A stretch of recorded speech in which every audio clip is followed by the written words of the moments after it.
Good afternoon, everyone. If you're an experienced Toastmaster, you may be quite familiar with the legend of Dr. Ralph C. Smedley. Dr. Smedley was the founder of Toastmasters International. Back in the 1920s, he started the club in a basement in Santa Ana, California. He noticed that there was a need in the community for the rising stars and the future movers and shakers to sort of get that empowered push to them, to sort of lead them in the right direction in terms of public speaking, communication, leadership skills, and so on. From there on, it spread to different parts of California, then all across America, and finally all around the world. From here to Timbuktu. Well, actually, there is not, in fact, a Toastmasters Club in Timbuktu. Timbuktu being a tiny little village in the African country of Mali. But in that country's capital city, Bamako, there's in fact half a dozen Toastmasters clubs. All of this started from Dr. Smedley's dream. I'm going to be a maverick in regards to Toastmasters and say that he was not the OG Toastmaster. In fact, there's actually a gentleman who I deeply admire living in colonial America who's basically doing the same thing with his crew of rising stars and movers and shakers. I'm talking about Benjamin frickin' Franklin. Let me set the scene for you.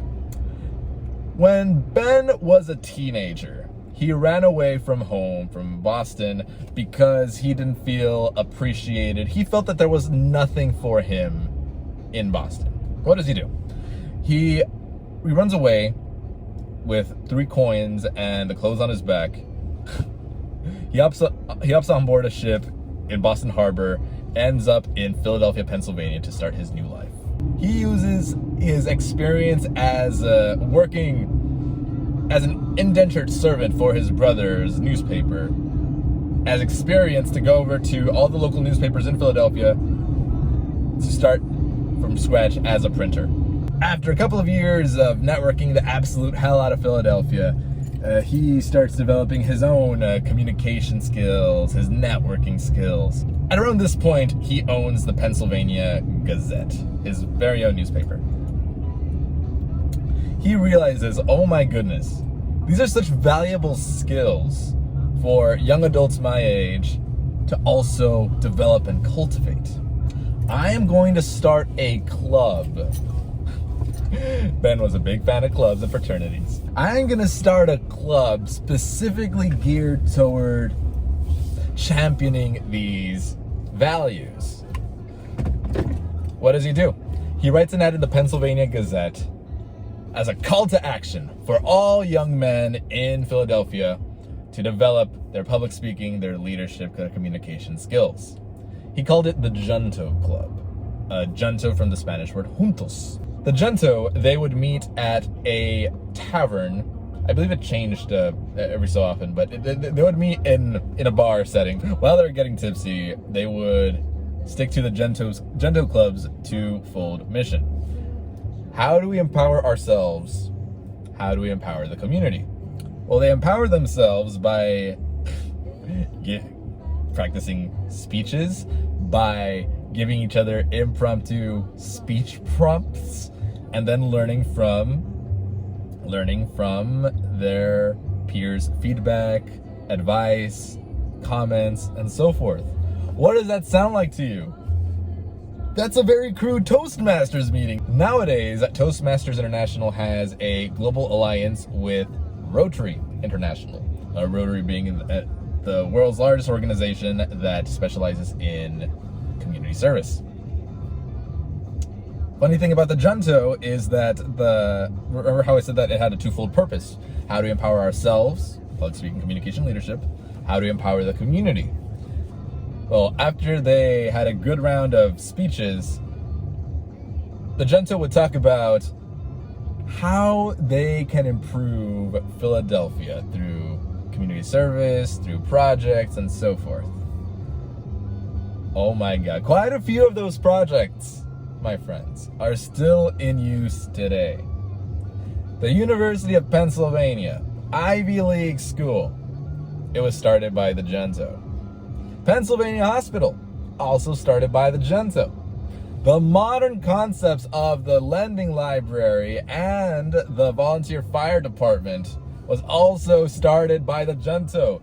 These last two can be found all across America and and the world, really. This is the beauty about an organization like Toastmasters. If you join a local Toastmasters club, chances are that you will find people who are also driven to not just empower themselves, but to empower the community. When I first joined Toastmasters International, the people there, they were magical. Besides that, some of them were into real estate and stocks and things of that nature. There were also people there who were very much involved, in tune, and passionate about Brownsville, about my hometown, Brownsville, Texas. I could go on and on and on, but this seems to be the trend across Toastmasters clubs around the world. The people who join there, they just don't want to empower themselves, but they want to empower others. If that is up your alley, Toastmasters clubs are a great way for you to start developing a professional network.